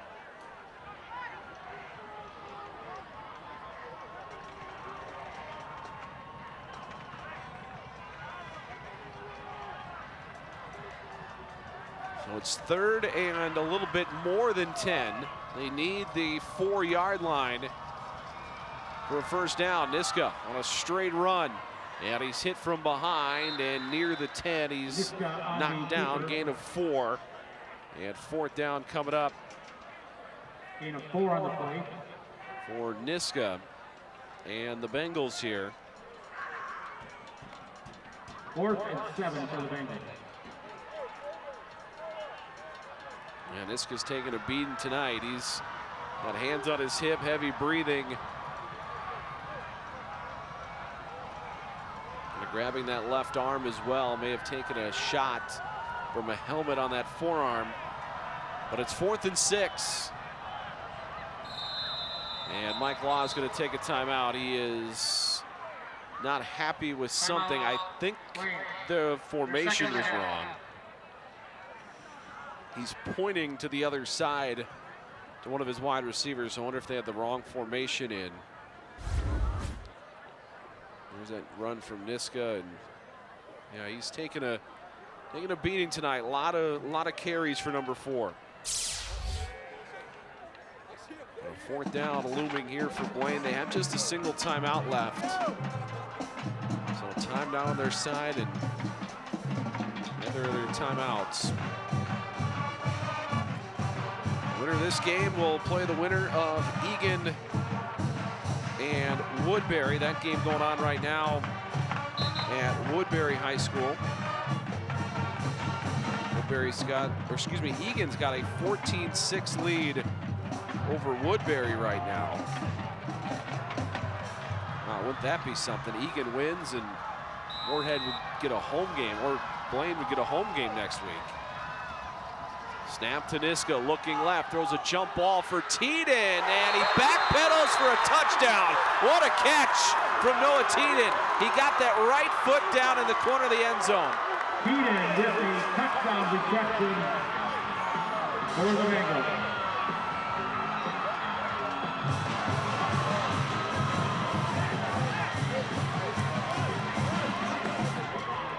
On 4th and 6.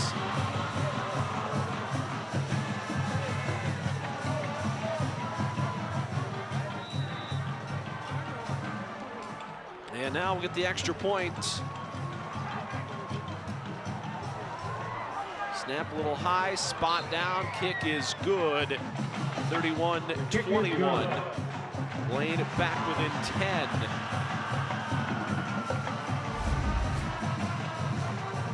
Look at this one. Teeden goes up for it. Watch the right foot. Ooh, maybe it was out of bounds. I thought in real time, I thought the right foot was in. But that is on the white line. So Blaine may have gotten one right there.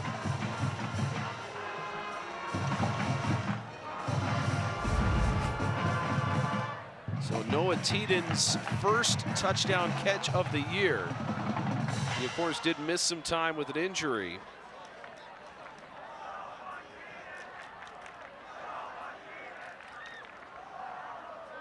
(31-21), and Moorhead not taking any chances here. They've got their hands team up front. Mack, Bakke up on the near side of your screen. Once we pan out a little bit, you'll see a couple of the wide receivers for Moorhead up there. And they are going to try the onside kick, and Bakke covers it up. And we have little extracurriculars here, as David Mack at the end of that took a hit.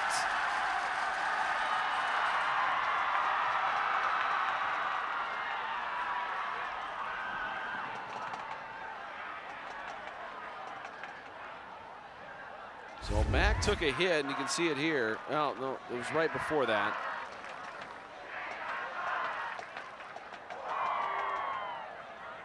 Number 49, Owen Hassling, delivering the hit on Mack right at the end of that play. 1st and 10 for the Spuds from the. So now it's 1st and 10 for Moorhead at the 48 of Blaine.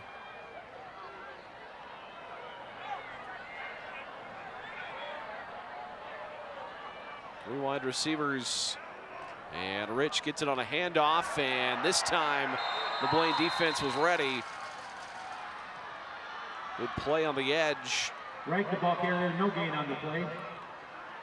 Nowhere to run there. I believe it was Kaba Konate who made the stop there.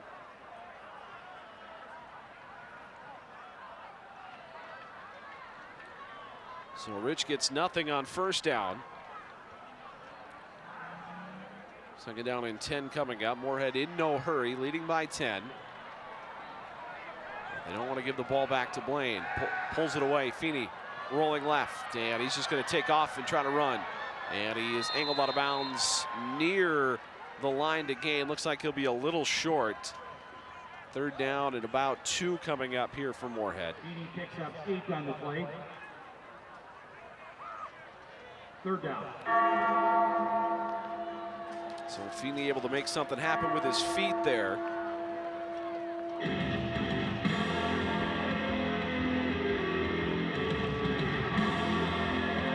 It's going to be 3rd down and 2.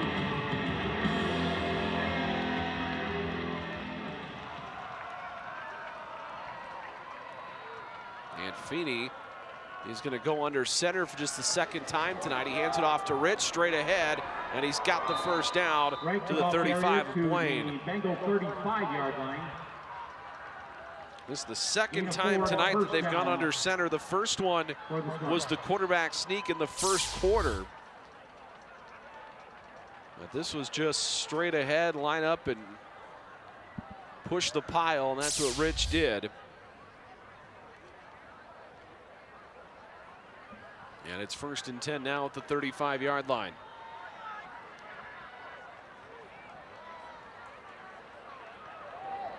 Play clock at 7. As Feeney ducks in under center.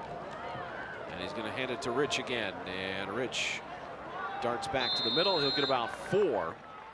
Right, the ball carrier. Just going to, if you're Blaine, you're just going to need to make sure you can get off the ball here and make a couple of stops. You know they're going to try to run it. Second down.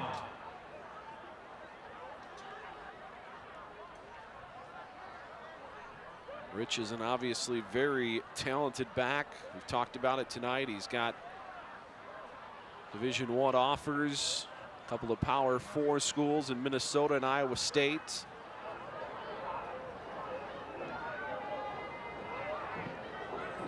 And Feeney ducks it under center, hands to Rich. And Rich straight ahead, pushing the pile, and he'll get about 5. And it's going to be 3rd and 1. Very rarely are you going to stop number 7 for no gain. 3rd and 1 for the Spuds. Officials timeout, injured player. We have a timeout here down Bengal with 6:41 remaining in this one. We do not have very much for close games tonight across the Metro. A lot of one-sided affairs so far. So we got just 1, 2, 3 games within 1 possession. Prior Lake leads White Bear 21-14. That's just before halftime. Egan and Woodbury at halftime. Egan the lead 14-6. I mean, the winner of this game would get a home game next week if Egan's able to hold on. And then Shakopee Stillwater 14-14 going into halftime.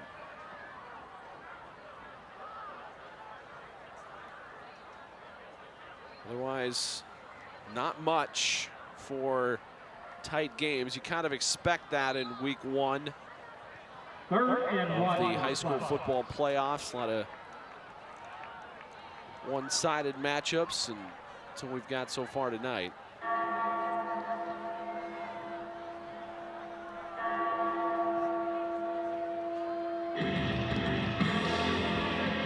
Blaine hoping to get the ball back, but Moorhead with a 3rd and 1, 6:16 to go here in the 3rd quarter. Feeney walks up under center. And he hands it off to Rich, and Rich gets stumbled in the backfield, but stays on his feet for a 1st down. 2 on the play, 1st down for the Spuds. So a couple of yards for Rich, and that's enough for a 1st down.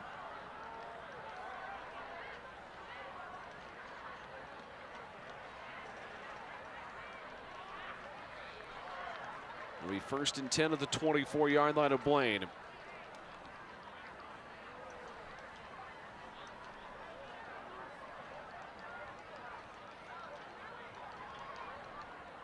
Twin wide receivers to the right. Beating out of the shotgun, and he'll hand it off to Rich. And Rich on the edge, and he's inside the 20. And knocked down near the 19. Gain of 6 for Rich. Clock keeps running. We go to 5:15 to play. Clock not on the side of the Bengals right now. The clock is running, and Bengals are in trouble down 10. It's going to be a night of what if for Mike Law and his coaching staff. Just a couple of things that near misses tonight that could have swung this game in the other direction. 2nd down and 5. Hand off to Rich, and Rich up the middle and to the 15 and falls across it for a first down. 4:33 remaining. Clock continues to run. They can actually mark him short. I thought he got it, but looks like they are going to mark him just a little short. So it'll be a third down. I apologize. Third down coming up.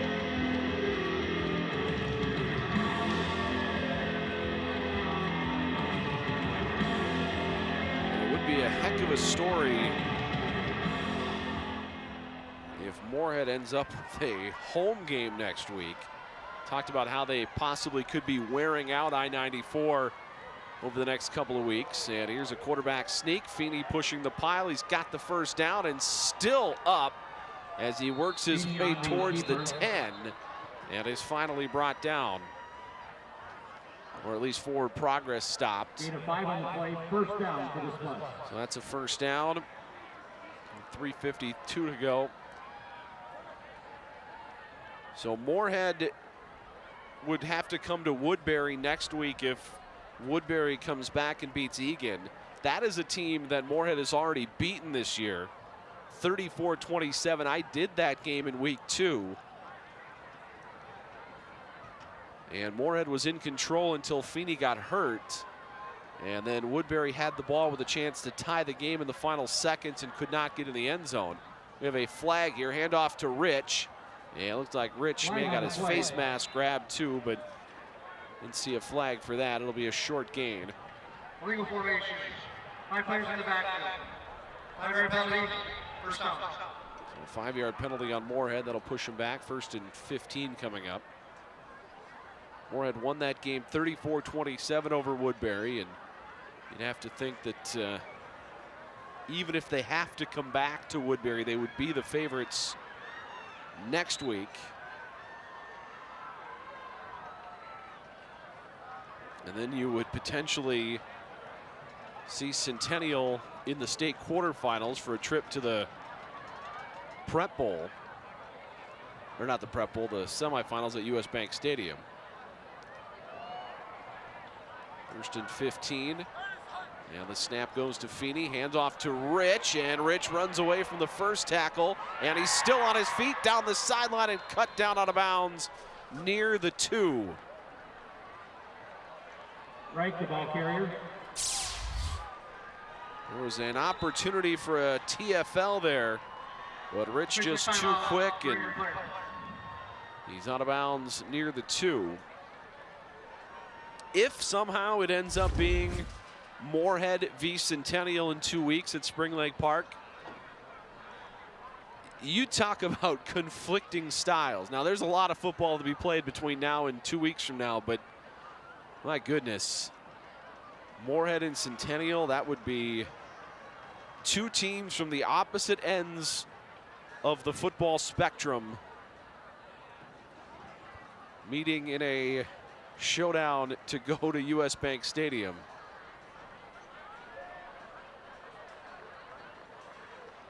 Centennial in control tonight, gonna beat Hopkins, and you would think be the heavy favorite next week, regardless if they play Shakopee or Stillwater. And Moorhead's gonna go into next week as the heavy favorite if it's Egan or Woodbury, I think. So we very well could be on a collision course for those 2 teams meeting at Spring Lake Park in 2 weeks for a trip to US Bank Stadium.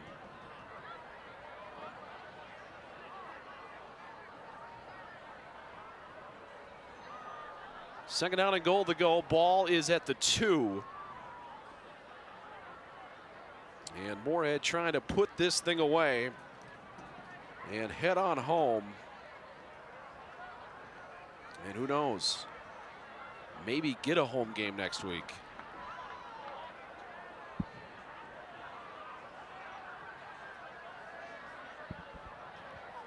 Because right now, Egan leads Woodbury 14-6 at halftime.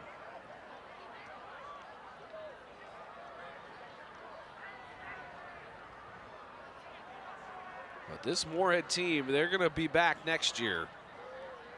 I mean, all 3 of these guys we've talked about all night, Feeney, Rich, Mack, they're all back next year. As is Zach Walker.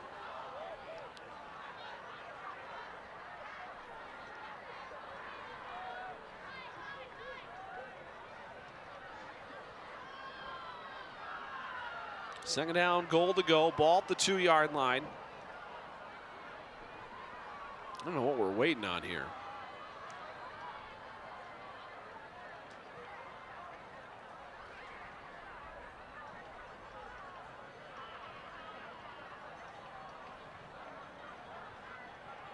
The injured player has come off the field. I'm not entirely sure what the issue is. After some discussion, it's going to be second and goal to goal. The series started at the 10. We had a penalty. The advance went to the 2. Second and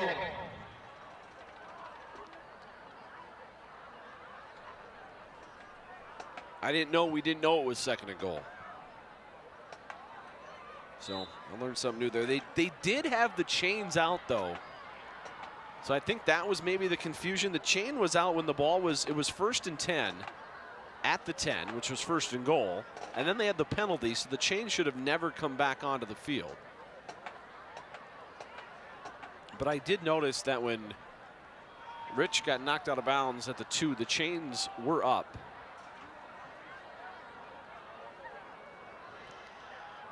So Feeney ducks in under center. Rich the single setback.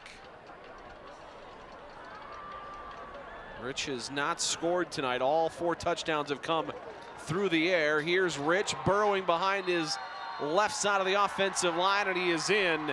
Touchdown Moorhead with 1:57 to go. The Spuds are up by 16 and in position to move on to the 6A second round next week.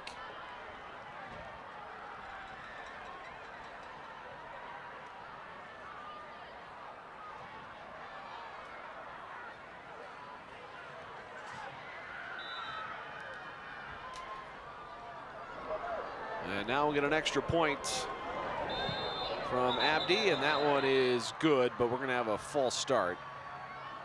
It's going to push him back. They'll have to try that again.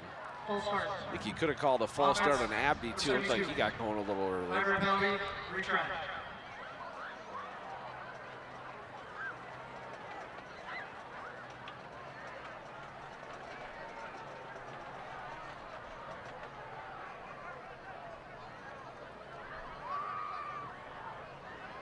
So they'll back this up. It'll now be a 25-yard extra point as opposed to the usual 20-yard extra point. And Abdi, no problem with that, bangs it through, and it's 38-21. So now officially a 3-possession lead again, and Rich just keeps the feet turning, gets into the end zone. That is his 12th rushing touchdown of the year, his 13th touchdown overall. And it has put Moorhead into the second round, where they will await the winner of either Egan or Woodbury. That game, let's see, has the second half started yet? No, they're still at the halftime break in that one. That one can be seen on NSPN.TV tonight.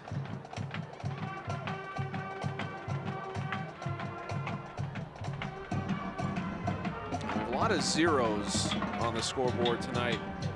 Minnetonka shutting out Anoka 34-0. Forest Lake 43-0 over Coon Rapids. Centennial 41-0 over Hopkins. That's almost at half. That's not even halftime yet. Maple Grove 49, Eastview 0. Rosemont 56. Park 0. That's at halftime. Champlin Park 28-0 over Roseville. That's at halftime. Eastridge leads Andover 21-0. That's at halftime. Here's a line drive kick fielded by one of the up men.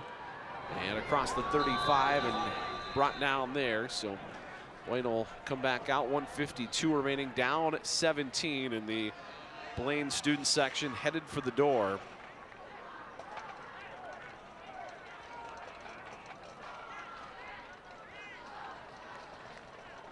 Ball is returned to the Bengal 39-yard line, 1st and 10. So 1st and 10 here for Blaine. The final 152 of this one.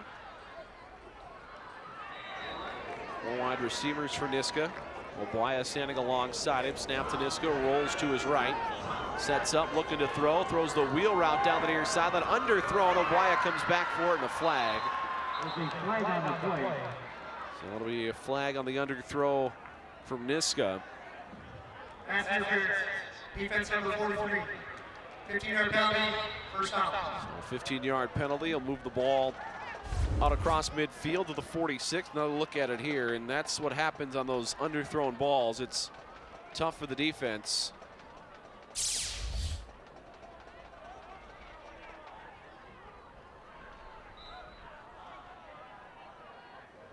So 1st and 10, 46-yard line. And looking to throw near sideline. Carson Bros makes the catch at the 35 and gets knocked out of bounds. First catch of the night for Carson Bros. He had a touchdown on opening night. First touchdown of the season for Blaine. Niska to Bros. He's got 2 touchdowns this year. First down for the Bengals. Tell you what, for Blaine, this is a team that reached the state quarters last year. They brought almost nobody back. Noah Teeden, the only skill position player back from last year's team. And they put together a heck of a season, but ran into, and Niska is going to be sacked. Genesis Kamara with his first sack of the night. Made a big defensive play earlier, gets a sack there.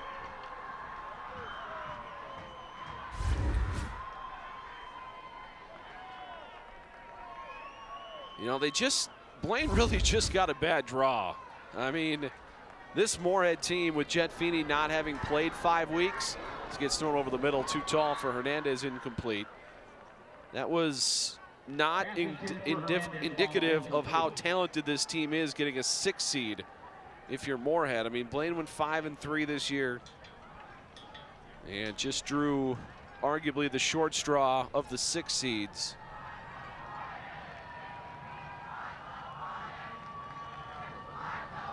A lot to be proud of this year for Mike Law's team, because he didn't know what this team was going to be like after losing so much. Number 66. 5-yard penalty. 3rd down. From last year's team that reached the state quarterfinals.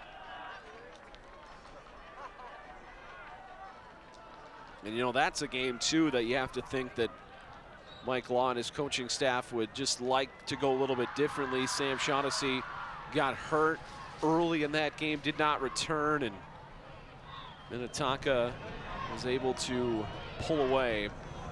Niska's going to throw on the slant, too tall, intercepted. And down to a knee goes Sua, and this one's going to be over. And Moorhead is going to move on officially now. They can take a couple of knees and head up I-94 back home to Moorhead with a trip to the state semifinal, or the second round of the region.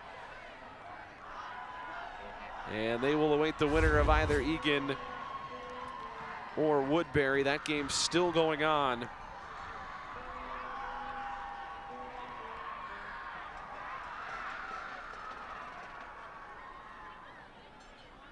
So a couple of knees expected here from Jet Feeney.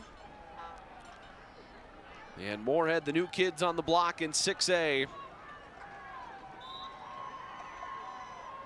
With a 6A playoff victory. And down to a knee goes Feeney. They'll have to snap it one more time. Moorhead's going to go to 5-4. Blaine's going to end their season at 5-4. And unfortunately, a lot of questions for Blaine on what could have been. Had one of those things that went wrong tonight for them gone their way. This game could have been completely different. That oblong-shaped ball was bounced into the white jerseys all night long. And sometimes you got to make your own luck, and that's what Moorhead did tonight. As Feeney drops to a knee, this one will officially go down as a 38-21 victory tonight for Moorhead. They're moving on. They will play either Woodbury or Eagan next week. If it's Eagan, it's at home. If it's Woodbury, they're back down I-94 for another trip next week to play the Royals across town. But congratulations to Blaine on a fantastic season, finishing 5-4. It was 14-14 after one, but it was all Moorhead after that tonight. Let's take a look at the updated bracket. Moorhead is through. Centennial likely is going to be through. And those other two games still very much in doubt. Shakopee-Stillwater tied at halftime. Eagan leading Woodbury 14-6. That game also at halftime. For us here on North Metro TV, we will be at Centennial next Friday night. They'll take on either Stillwater or Shakopee. Should be a good one from Centennial High School. For everybody in the truck, all of our camera crew, Steve Linsmeyer saying so long tonight. It's Moorhead on to the round of 16 with a win tonight of 38-21. We'll see you next week from Centennial here on North Metro TV and NSPN.TV.